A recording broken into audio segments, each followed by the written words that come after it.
Hello, future Dr. Lorian here, and today I want to talk about teachers in my model.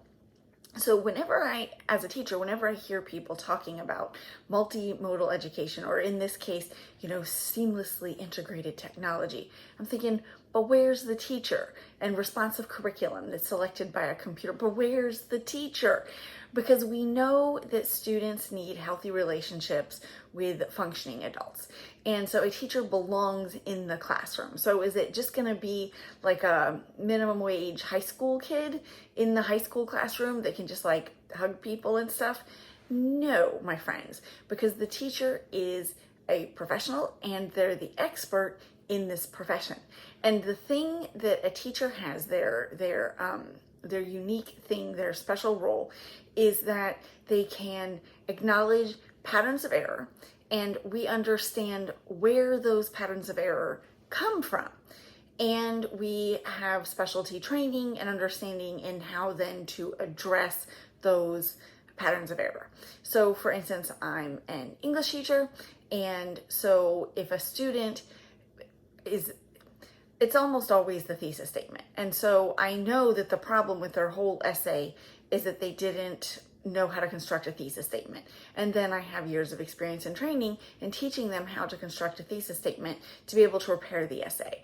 And at this point in history, AI can definitely see the problems in an essay, and it's definitely good at recognizing the problems and listing them all out for students, because I've tried this several times, hundreds of times, and AI seems pretty good at seeing, oh, hey, blah, blah, blah, blah. But what AI doesn't know yet is how to find the source problem for what is manifesting in the essay. And so teachers know the source root of the miscomprehension, and we know how to address it.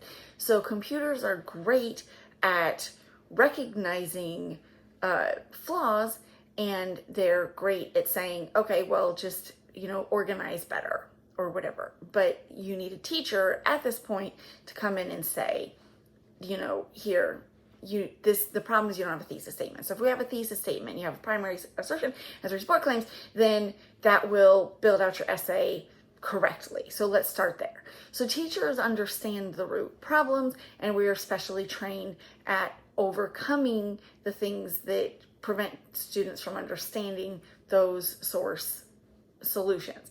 And then we can implement them, and then the student can be successful from then on. So with computers aren't doing that yet. And even if they could, they wouldn't meet that fundamental need of students to have healthy relationships with functioning adults. So the teacher belongs in the classroom.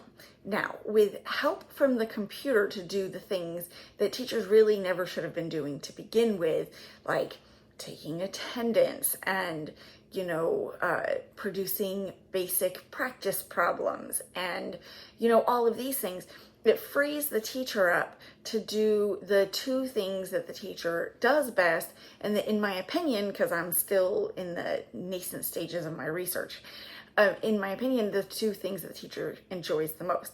And so one is our passion. So as a high school teacher, especially, I teach high school English because I love English. I love literature. I love the English language. And I believe that there is intrinsic value in mastering the concepts and ideas in my content area. And so I could just talk English geeking out with anybody for any amount of time at the drop of a hat.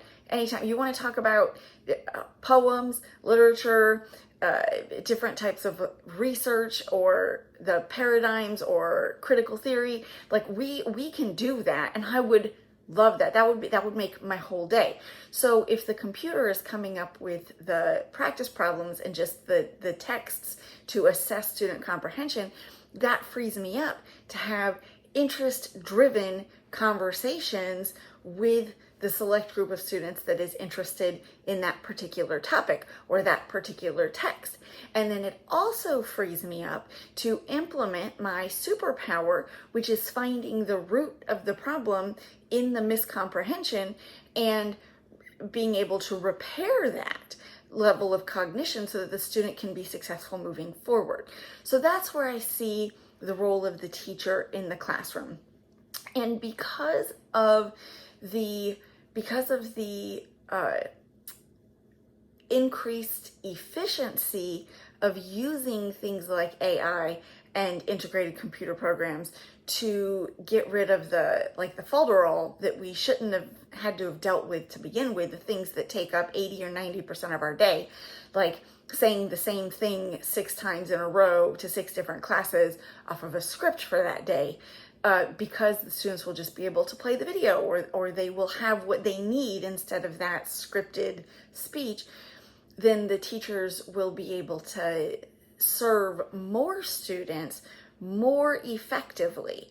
And we won't have more work because we won't, like I said, we won't be designing a lesson plan, for 150 students that really only like 12 to 15 students are ready for, and then having to do all of the work behind that for the other 135 students who aren't there.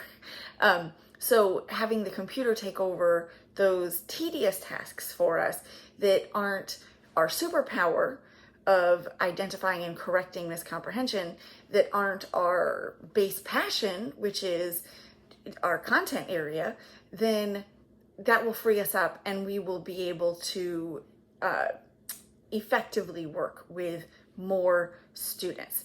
And then I don't think, so I've seen classrooms with 60 students in them that were supposed to be there. I've been in classrooms that barely fit 22 or 23 desks that had 40 students assigned to them, and I was told to make it work. And I was thinking, maybe I need to invent the bunk desks. So we've got the student that climbs at the top and the student that sits in the bottom. And I've been in so many classrooms where students have actual assigned seats on the floor, on the cabinets, because there's too many students for that one teacher. So that's not where I'm going either. So teachers will be like master, almost like caseworkers in what I'm envisioning over several hundred students, but we can hire student teachers who then can have income while they're in school and but will be working for less than fully certified teachers, and they can help with things like technical support with the students on the computers, things like basic classroom management and supervision and eyeballs. And so they can do that, and they can do that part-time, and the teacher will work with small groups of students at a time, either on the thing the teacher really loves the most, like a seminar, a 3-part seminar on the role of the female in Shakespearean plays, or whatever floats his or her boat, whatever floats the teacher's boat, that's what the teacher will be doing. And then the teacher will also be pulling small groups so that when the computer is identifying miscomprehension, the teacher can identify the root source, come up with a plan to correct that miscomprehension, and then implement and reflect on that plan with that singular student or group of students. And then at the elementary level, so starting in the primary grades, the teacher will also have common time where they can read books, they can play at recess with the kids, they can, because they don't have all of these minutia competing for their attention. The computer takes care of the tedium, the computer takes care of the minutia, and the teacher sticks to our 2 superpowers: our passion for working with children and our special superpower skill set in finding the root cause of miscomprehension and planning and implementing the intervention that is going to overcome that and help the student to reach the next level and empower their potential.